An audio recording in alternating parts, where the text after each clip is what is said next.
বাইরে কান ফাটাচ্ছে উত্তাল ঝোড়ো হাওয়া, সাথে বজ্র বিদ্যুৎ সহ ভীষণ বৃষ্টি।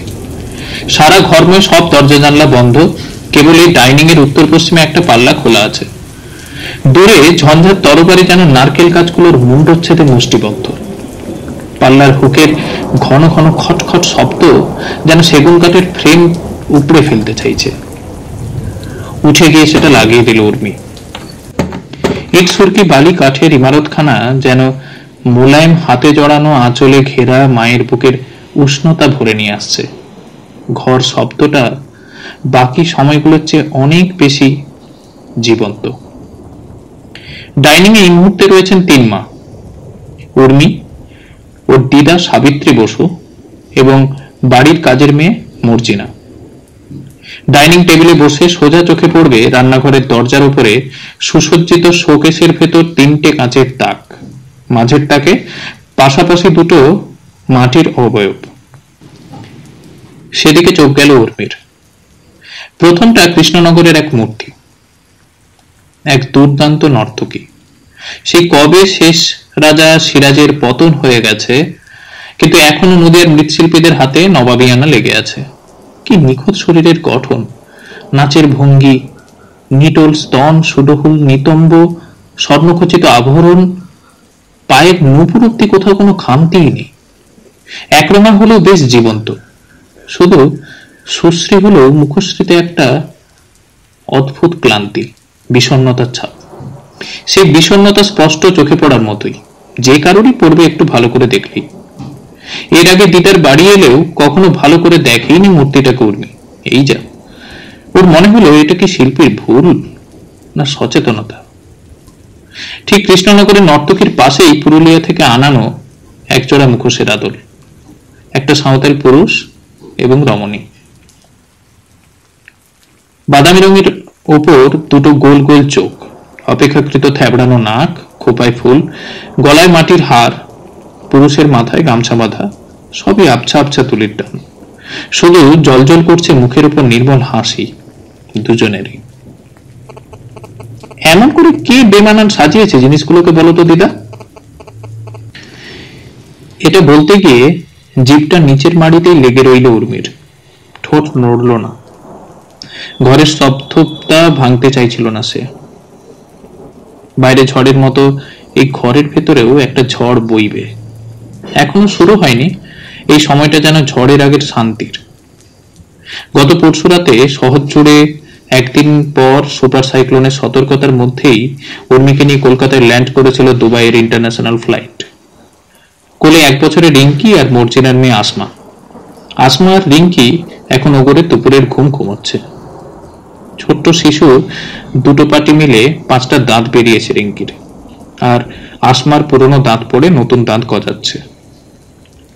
পাম্প করে বাতাস পরে ফোলানো বাথটাবে নানা খেলনা মাছ পাখি সমেত রিঙ্কিকে স্নান করাতে করাতে ছোট্ট আসমা একটা চ্যাপ্টা খেলনা মাছ জলে ছেড়ে দিয়ে রিঙ্কির গায়ে জল ছেটাতে ছেটাতে, আয় রে আয় ফলই, আমার দাঁতটা নিয়ে যা, বদলে আমাকে আর একটা রিঙ্কিকে দাঁত দিয়ে যা, পরে আমি তোর ধার শোধ করব, এই বলতো আসমা, আর রিঙ্কি হিহি হিহি করে হাসতে থাকতো। হঠাৎ ও ঘর থেকে রিঙ্কি কেঁদে উঠল। উর্মি তৎক্ষণাৎ ও ঘরে চলে গেল। জন্ম দেবার কষ্ট সারা শরীর জুড়ে নেবার পরও মায়েদের দায়িত্ব মেটে না, বরং দ্বিগুণ বেড়ে যায়। দিন রাত বাচ্চার পাশে শুয়ে থাকতে হয়, ঘুমানোর জো থাকে না, উঠে আসবারও জো থাকে না। চোখের ইশারায়, নরম 2টো ঠোঁটের নরমচরণে, হাসি কান্নায়, আকারে ইঙ্গিতে একটা দুধের শিশু কি বলতে চাইছে সেটা এই পৃথিবীতে একমাত্র মায়েরা ছাড়া আর কেউই বোধহয় ওভাবে বুঝতে পারে না। উর্মি অবাক হয়, এ তো মায়েদের কোনো বিশেষ দক্ষতা নয়, অথচ পৃথিবীর সব মেয়েরা মা হয়ে যাবার পরই একই রকম হয়ে যায়। কি করে হতে পারে? মায়েরাই একমাত্র এই অকৃত্রিম নাড়ির টানকে বোঝার চেষ্টা করে, আর কেউ করে না। আসমা যদিও একটু ব্যতিক্রম, ও অনেকটাই বুঝতে পারবে। এতটুকু বাচ্চা মেয়ে, সোনারপুরের বস্তিতে ওদের বাড়ি, সেখান থেকে সোজা দুবাই। মাঝখানের পৃথিবীটা ওর কাছে যেন 2টো বাড়ির মাঝে একটা সরু সাদা পাঁচিলের মতো। আসমা রয়েছে বলেই রিঙ্কিকে ছেড়ে উর্মি মাঝে মাঝে শখের লেখালেখি করতে পারে।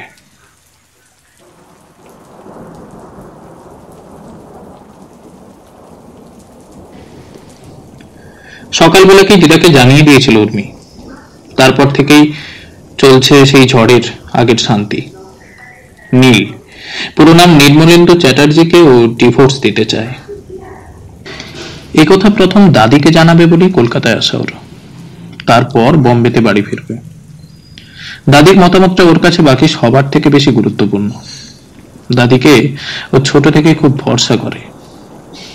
এখন কপালে ভাঁজ পড়লেও গালটা অল্প বসে গিয়ে 7 নদী আঁকা হয়ে গেলেও দাদির মুখে যে মহিমসির ন্যায় বোধি এবং উদারতার কান্তি পায় উর্মি, সেটা এতদিন অব্দি ও আর কারো কাছে পায়নি। রিঙ্কিকে আবার ঘুম পাড়িয়ে দিয়ে ও ঘর থেকে বেরিয়ে এসে দাদির পাশে চেয়ার নিয়ে ধপ করে বসে পড়লো উর্মি। এক নাগাড়ে বলে চলল, নির্মলেন্দু ভালো মানুষ, খারাপ ওকে কোনোদিনও বলতে পারবো না, কিন্তু ও একটা জিনিস পারে না, ভালোবাসতে। 3 বছর হয়ে গেল বিয়ের। তার আগে কলেজে পড়াকালীনই ওর কথা বোধহয় বলেছিলাম তোমাকে, তখন ও নীলই ছিল। নির্মলেন্দু হয়ে গেল হঠাৎ করেই বলে একটু গলা বুঝিয়ে এলো ওর। দীর্ঘশ্বাস ফেলে একটু গুছিয়ে নিয়ে আবার বলে চলল, বম্বেতে থাকাকালীন সামনে বাড়ি হওয়া সত্ত্বেও খুব বেশি হলে 2 মাসে একবার বাড়ি যেতাম। দুপুরে একাকিত্ব কাটাবো বলে একটা ডেইলি নিউজে এডিটিং এর কাজ নিয়েছিলাম। তবু নীল ফেরার আগে বাড়ি ঢুকে যেতাম। আমাদের সব ছিল, বার্থডে ছিল, অ্যানিভার্সারি ছিল, উইকেন্ড লং ড্রাইভ ছিল, এখনো আছে। বম্বে চাকরিটা যে খুব ভালো লাগতো তা না। নীল একবার অন্তত ভালো করে বললেই চাকরিটা ছেড়ে দিতাম, কিন্তু একদিনও অফিসের কাজ কারবার নিয়ে ডিটেলে কিছু জিজ্ঞেসই করলো না। ওর হয়তো খেয়ালই নেই ভীষণ ব্যস্ততা ছেড়ে। ইভেন আজ অব্দি আমি ডায়েরিতে কি লিখি সেটা কোনো দিনও লুকিয়ে পড়ার চেষ্টা করলো না। আমি যদিও অন্তত ওকে কোনোদিন বলিনি যে এটা আমার পার্সোনাল। বাড়িতে যে কয়েক ঘন্টা থাকেও আমার মুখের চেয়ে ল্যাপটপের ব্যাকগ্রাউন্ডে আমার আর রিঙ্কির ছবিটাই বেশি দেখতে হয় ওকে। গলা ঝুপ করে বসে গেল, তারপর আবার চলল। দুবাইয়ের বাড়িগুলোর ফ্ল্যাটগুলো কেমন একটা বেমানান লম্বা, জানো তো দিদা। কলকাতার মতো সুন্দর না, নিচে কিছুই দেখা যায় না। লিফটে করে উঠতে উঠতেই উৎসাহ হারিয়ে যায়। রাত্রির বেলা যখন হাঁটতে উঠি, মাঝে মাঝে দেওয়ালে হঠাৎ নিচের ছায়া দেখলে কেমন ছমছমিয়ে উঠি।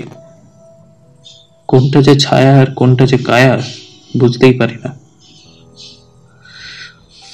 এটুকু জানি নির্মলেন্দু ডিভোর্স চাইব না। সেক্ষেত্রে রিঙ্কি বড় হয়ে আমাকে কিভাবে নেবে যদি ভুল বোঝে তাতি।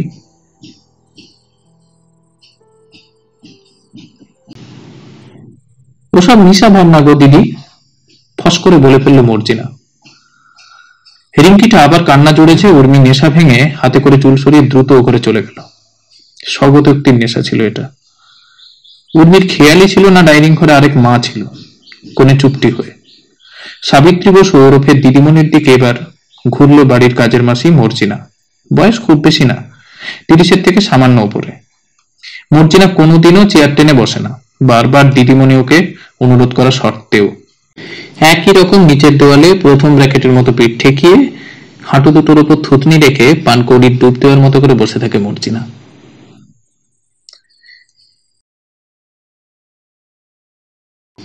দিদি মিশা কথা চিন্তা করছে দিদিমণি। কেমন এই জ্বালা আমি কি জানি না। তবে দিদি, এই ঘর জিনিসটা মাইন্সের মনেই এমন করে করা। আমরা যখন সদরবনে মিন আর লাল কাঁকড়ি ধরতাম তখন দেখতাম ওরা নদীর পাড়ে ছোট গর্তগুলোয় ঘর করে। সেই ঘরে সলাৎ সলাৎ করে জল ঢুকে যায়, ওদের ভাসিয়ে নিয়ে যায়। আবার নতুন গর্তে ওরা ঘর শুরু করে, নতুন করে ঘর বাঁধে। কোনো ক্লান্তি হয় না ওদের অত বারবার ঘর বাঁধতে, দুঃখও করে না। ভাষা যাইতেই ওদের আনন্দ। দরিয়ার তুলনায় একটা বিন্দু হলেও মনে হয় যেন গোটা দরিয়াটাই ওরা ঘর মানছে। বলে একটু থামলো মর্জিনা, আবার বলে চলল, এখনো মনে পড়ে আমার অঘ্রাণের সেই সুন্দর সোনামাখা ভোরবেলা। ইসামতির জলে ইচ্ছাপুরীর মতোই স্বপ্ন যেন আমাকে ছুঁয়েছিল। ছোট থেকে যে জিন আমাকে আষ্টে পিষ্টে আঁকড়েছিল, এক লহমায় সেই শিকল কাটা পড়েছিল যেন। ডাকাতিয়া সেই নৌকো, আমি আর ছিল একখান সুপুরুষ মানুষ। আরো অনেকে ছিল, কিন্তু সেদিকে চোখই যাচ্ছিল না। এক দৃষ্টিতে প্রেমে পড়ে গেছিলাম। বাংলাদেশ থেকে আসছিলাম ডাকাতদের সাথে লুকিয়ে লুকিয়ে। চুক্তি আছে, ওপাশের মাল এপাশে সওদা হবে, এপাশের মাল ওপাশে। পুরুষের সঙ্গে সওদা ছিল। দেবতার মতো ওই সুন্দর মানুষটিও ডাকাতই ছিল। আমার অনুরোধে সেই নোংরা রোজগার ছেড়ে দেবে বলেছিল। তারপর বলে থেমে গেল মর্জিনা। দিদিমণি জিজ্ঞেস করলো, কি হলো তারপর, বলো বলো। তারপর ভালো করে পরিচয় না হতেই এরকম এক ঝড়ে রাতে মানুষটি হারিয়ে গেল। আর দেখা হয়নি? না, আর দেখা হয়নি। আচ্ছা দিদিমণি, ওরা তিনজন কি ঘুমাচ্ছে তো? হ্যাঁ, ঘুমিয়ে গেছে।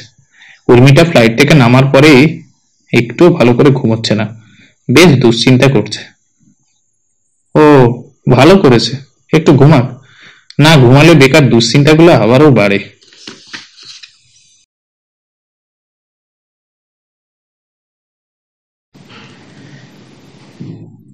বৃষ্টিটা বাইরে ধরেছে খানিক। জানলার আরসিপে একবার সর্পিল গতিতে পেঁচিয়ে পেঁচিয়ে, ঠিক তারপরেই বানভাসী মোটা নদীর মতো জল পড়ছে, ঠিক যেন ইছামতির মতো। ওদিকেই চেয়ে রইলেন বিহল রায়ের দিদিমণি, মানে সাবিত্রী বসু।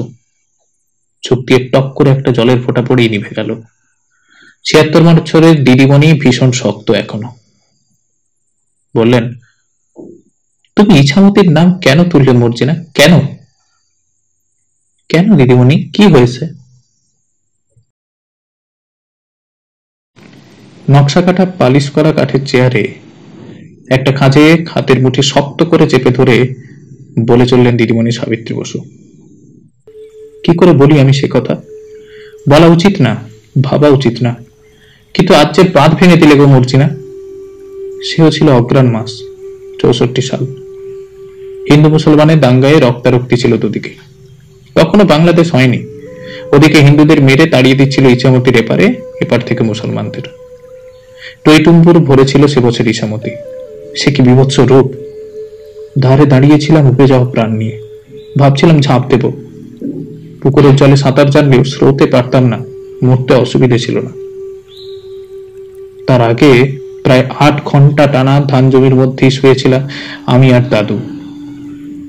ওরা এসেছিল টর্চ মেরে মেরে মানুষ খুঁজে কুপোবে বলে। একটা চাপাতি দুবার ভস ভস করে ঢোকার শব্দ পেয়েছিলাম, কিন্তু কোনো চিৎকার বা ডাক পাইনি। তারপর ওরা চলে গেছিল। কাউকে পাইনি দেখে আবারও ফিরে আসতে পারত, তাই শুয়েই ছিলাম। ক্লান্তিতে যে ঘুমিয়ে পড়েছিলাম সে খেয়ালই নেই। উঠলাম যখন, জ্যোৎস্নায় চিকচিক করছে চারদিক। একটু দূরে গিয়ে দাদুর গায়ে ধাক্কা মারলাম। ভাবলাম কাদা মেখে সুন্দর ঠান্ডায় দাদু ঘুমোচ্ছে। দাদুকে ডাকলাম, উঠলো না। দ্রুত ঘাস সরিয়ে হাত দিলাম পিঠে। অনেক আগেই ঠান্ডা হয়ে গেছিল শরীরটা, রক্ত জমে গিয়ে চ্যাটচ্যাটে হয়ে গেছিল পাখির সাথে মিশে। চিৎকার করে উঠেছিলাম সেই ভোর রাতে। সে দৃশ্য এখনো ভাবলে আমার গোটা শরীরে হিম বয়ে যায়।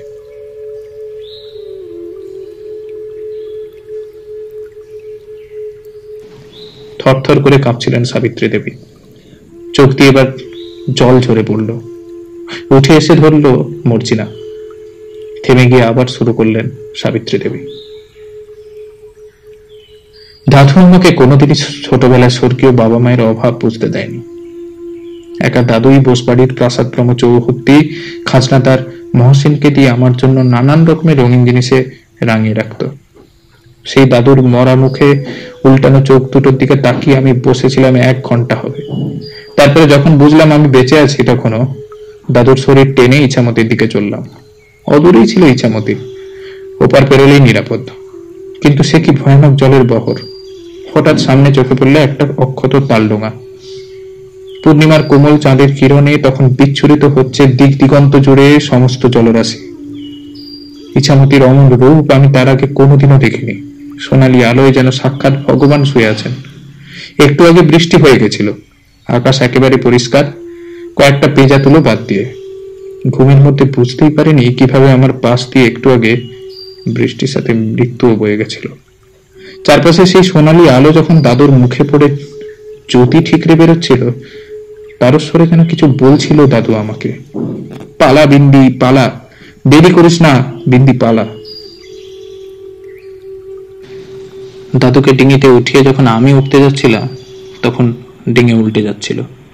তখন বুঝতে পারলাম এই করতে গিয়ে দেরি হলে ভোরে ওরা আমাকে ধরে ফেলবে, তারপর সহজ মৃত্যু হবে না, তার চেয়ে ইচ্ছামতির জলে তলিয়ে যাওয়া অনেক সহজ। দাদুকে ঘাট থেকে একটু দূরে হাতে করে গর্ত খুঁড়ে কবর দিলাম।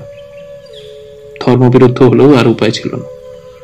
তারপর জলের উপর ভাসতে ভাসতে মনে হচ্ছিল যেন যুগের পর যুগ পেরিয়ে যাচ্ছিল, কিন্তু কিনা আর কিছুতেই আসছে না। কোথায় যে ঠেকেছিলাম জানা ছিল না। চবাক চবাক করে পাকের ভেতর দিয়ে চলে একটা গ্রামে পৌঁছলাম। কিছু দূর এগোতেই আগুনের ফুলকি গাছপালার উপর দিয়ে উঠে যেতে দেখলাম। ছুটতে শুরু করলাম আবার। একই ভয় তারা করছিল। দেখলাম সব বাড়ি পুড়ে গেছে, একটাও আস্ত নেই। বেশ গরিব গ্রাম ছিল, ওপাশের মতো না। কিছু দূর এগোতেই একটা পুড়ে যাওয়া চালা ঘর থেকে বেরিয়ে থাকা অর্ধেকটা পোড়া অর্ধেকটা থেঁতলানো একটা উলঙ্গ মেহের দেহ দেখলাম।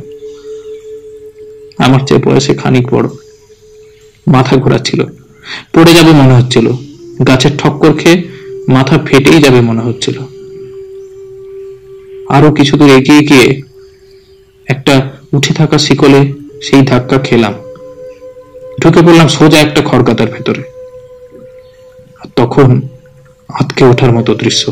বাপরে, একটা বলিষ্ঠ কৃষ্ণাঙ্গ পুরুষ পেঁচিয়ে বসে আছে সাপের মতো, পাশে একটা ঝুড়ি। আমি চেঁচাবের আগেই হাত দিয়ে চেপে ধরলেন আমার মুখ। হৃৎপিণ্ড চলাচল বন্ধই হয়ে গেছিল, কারণ এরপর যা হওয়ার কথা সে যন্ত্রণা আমি বেঁচে বেঁচে ভোগ করতে পারবো না। কিন্তু দিদি, আমাকে দয়া করে একটা মেহেরবান করুন। শুনে আচমকা স্বস্তি পেলাম। ওই আলো আধারিতে খড়গাতার ভেতরে, যে বাইরে থেকে দেখা যাওয়ার কথা নয়। আমার একটা দুধের মেয়ে আছে দিদি, বলে একটা ঝুড়ি খুললেন ওই কৃষ্ণাঙ্গ পুরুষটি। আর সেই ঝুড়ির ভেতরে বেরিয়ে এলো এক ফুলের মতো শিশু, টুকটুকে ফর্সা, চোখ দুটো কি মায়াবী। দাদুর কাছে যে আমার ছোটবেলার ছবি দেখেছিলাম অনেকটা তারই মতো। উনি বললেন, দিদি, আপনি ওপার থেকে এসেছেন, আমি দূর থেকেই বুঝেছি, তাই ভেতর থেকে আপনাকে ছুটে আসতে দেখে ওই বললামটা নিয়ে এগোয়নি।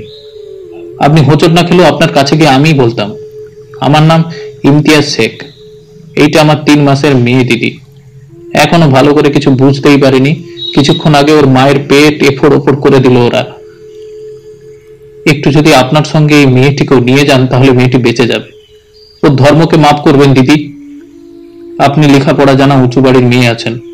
আল্লাহর কসম, মেরে ফেলা বাদে আমার মেয়েটিকে যাই করুন তাতেই আল্লাহ আপনার উপর দুয়া বর্ষাবে।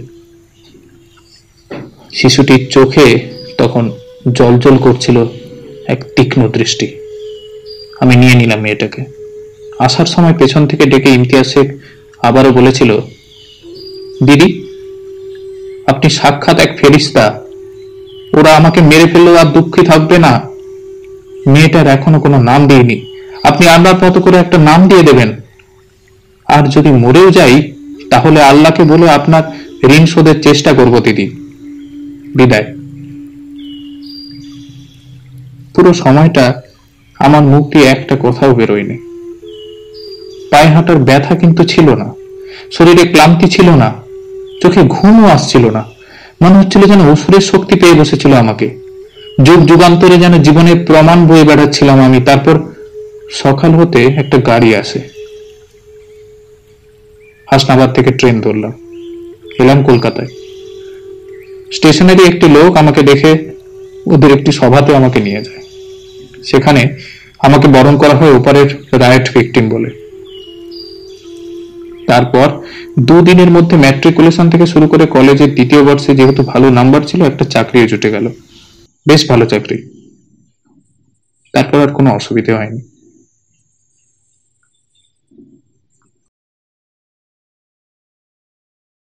সের আগেই মর্জিনা ফোঁস করে বলে উঠল, তার মানে উর্মির মা? হ্যাঁ। আপনি যে কাজে ঢোকার সময় আমাকে বললেন উর্মির মা আপনারই মেয়ে, ওপার থেকে নিয়ে এসছেন। না, মিথ্যে বলেছিলাম, আমার বিয়েই হয়নি। সবাইকে মিথ্যে বলেছে এতগুলো বছর। সত্যের 51 বছর পরে আজই আমি সত্যিটা তোমার কাছে স্বীকার করলাম, তোমার ইচ্ছামতির টানে। দিদিমণি গো, তুমিও এরকম? আমারও যে, কেঁদে ফেললেন মর্জিনা বিবি। সাবিত্রী দেবী স্পষ্ট কণ্ঠে বললেন, কেন?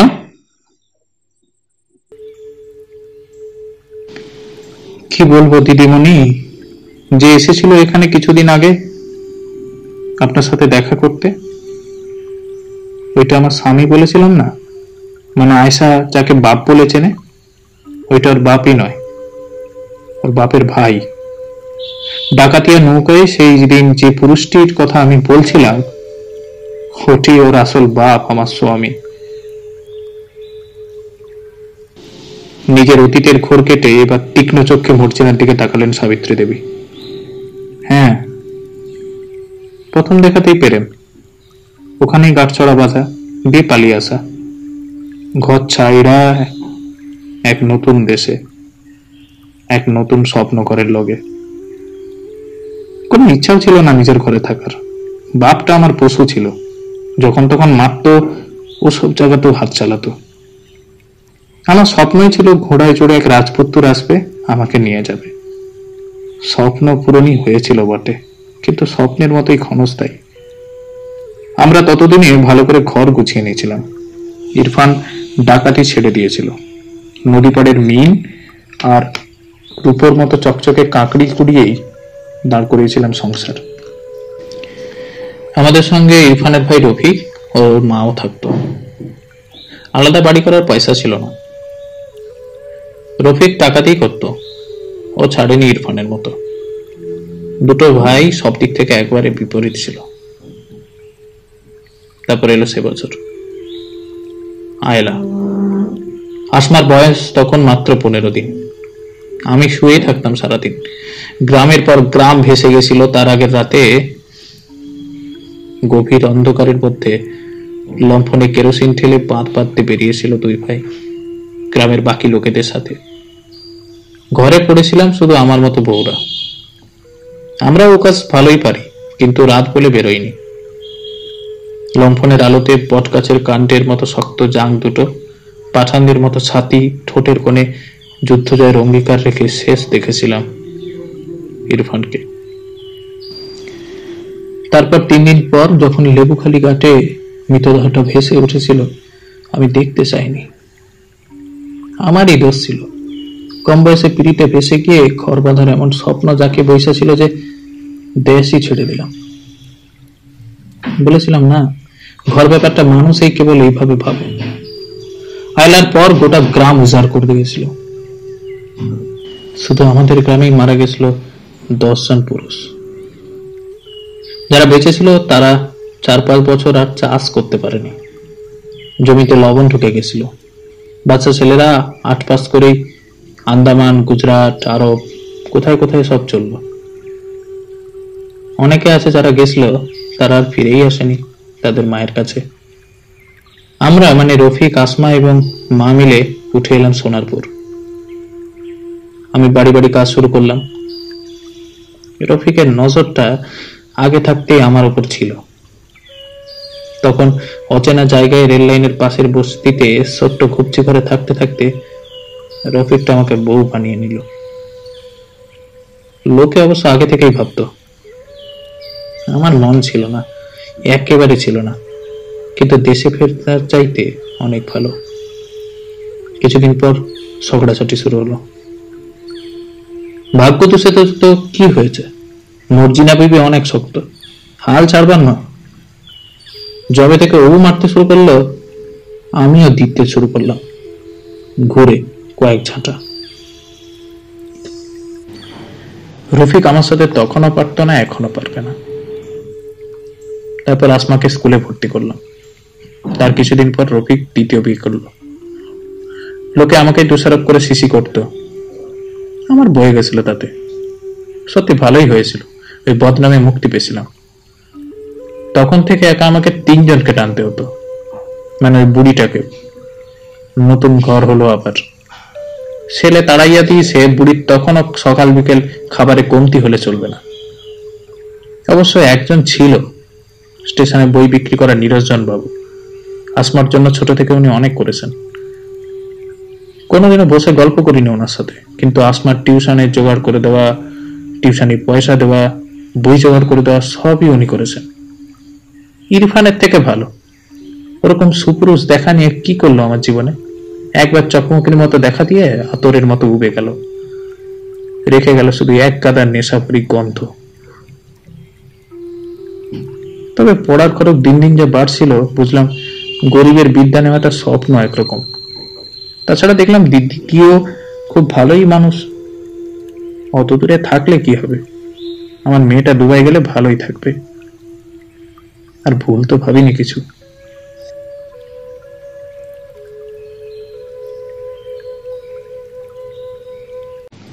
দু সেকেন্ড স্তব্ধতার পরে সাবিত্রী দেবী চেয়ার ছেড়ে উঠলেন। শোবার ঘর ঢুকবার মুখে একটা ছোট্ট দেওয়াল আলমারি আছে। নিজের ঘর থেকে চাবি নিয়ে এসে খুললেন। শোবার ঘরের দিকে পিঠ মুড়ে বললেন মর্জিনার দিকে তাকিয়ে, জানো মর্জিনা, নদীর ধারে লাল কাকড়ির গর্ত বলছিলে না, সে ঘর আমিও দেখেছি। 67 সালে শীতকালে এক ভোরবেলা প্রথম বাগানে দেখি একটা ঝুড়ি, কাপড় দিয়ে ঢাকা। খুলে কতকগুলো টাটকা সবজি পাই। ঘরে এনে ঝুড়ি উল্টাতেই চক্ষু চড়ক গাছে ওঠে। নিচে ছিল কাগজে মোড়া অনেকগুলো টাকা। এখনকার হিসেবে কম করে 70,000 তো হবেই। প্রথমে ভেবেছিলাম পুলিশে দেব, কিন্তু সন্দেহ হয়েছিল। আমি টাকাটা এনে কবাটে রেখে দিই, তারপর ভুলে যাই। পরের বছর শীতকালে ঠিক এইভাবেই একই রকম ঝুড়ি রাখা, আবার প্রায় লাখের কাছাকাছি টাকা। এবারে সন্দেহটা আরো তীব্র হয়, এবং ঠিক ওই সময় খেয়াল পড়ে দুবারই ওটা ছিল অঘ্রাণ মাস। 3 নম্বর বছর অঘ্রাণে যখন একই ঘটনা ঘটলো, দেখলাম সেবারে ঝুড়ির তলায় একটা ছোট্ট কাগজে লেখা আল্লাহর নির্দেশ। তারপর প্রতি অঘ্রাণে আমি রাত জেগেছি মাঝে মাঝে ইমতিয়াজকে দেখবো বলে, কিন্তু সে বেটা এতই শিয়ানা, প্রত্যেকবার আমাকে ফাঁকি দিয়েছে। ইন্দিরার বিয়ে হয়ে যাওয়ার পর 91 সালে ওই জমানো টাকাতেই শ্যামবাজার মোড়ের জমি কিনে ওই অনাথ আশ্রমটি করি। সে কথা একটা চিরকুটে লিখে পরের বছর বাগানে রেখেছিলাম অঘ্রাণে। আর অদ্ভুত ভাবে তারপরের বছর থেকে 92 সালে যখন ওই ঝুড়ি আসে, তখন তাতে দ্বিগুণ টাকা থাকে।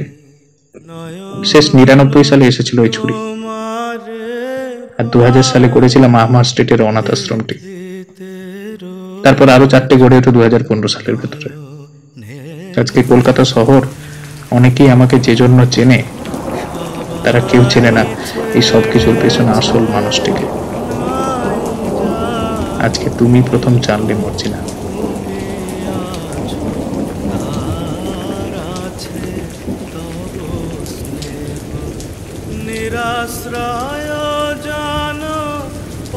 শেষের দিকে মাথা ঝুঁকে বলছিলেন সাবিত্রী দেবী। যখন মাথা তুললেন, দেখলেন সামনে মর্জিনা বিবি অঝোর নয়নে কেঁদে চলেছে ওনার পেছনের দিকে তাকিয়ে। সাবিত্রী দেবীও পিছন ফিরলেন। পাথরের মতো স্তব্ধ হয়ে দাঁড়িয়ে আছে উর্মি, আর উর্মির পাশে রিঙ্কিকে কোলে নিয়ে আসমা। রিঙ্কি হেসে যাচ্ছিল একমাত্র, প্রচন্ড স্পষ্ট ভাবে হি হি হি হি করে। ওর চোখটা ছিল উল্টো দিকে ফ্রিজের ওপরে একটা লাফিং বুদ্ধের ওপর, আর ঠিক ওই লাফিং বুদ্ধের পাশেই শোভা পাচ্ছিল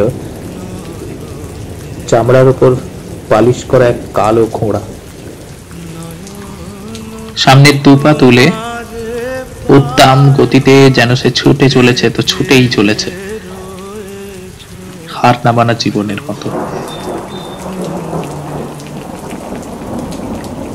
জানি শুধু তুমি আছো, তাই আছে তুমি প্রাণময়, তাই আমি বাঁচি।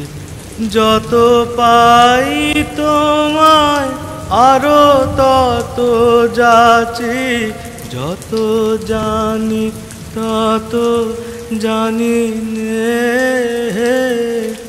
যত জানি তত জানি নে। জানি আমি তোমায় পাবো নিরন্তর, লোক লোকান্তরে, যুগ যুগান্তর। তুমি আর আমি মাঝে কেহ নাই, কোনো বাধা নাই ভুবনে, রয়েছ নয়নে নয়নে। নয়ন তোমারে পায় না দেখিতে, রয়েছ নয়নে নয়নে। হৃদয় তোমারে পায় না জানিতে, হৃদয় তোমারে পায় না জানিতে। হৃদয় রয়েছ গোপনে, রয়েছ নয়নে নয়নে। নয়ন তোমারে পায় না দেখিতে, রয়েছ নয়নে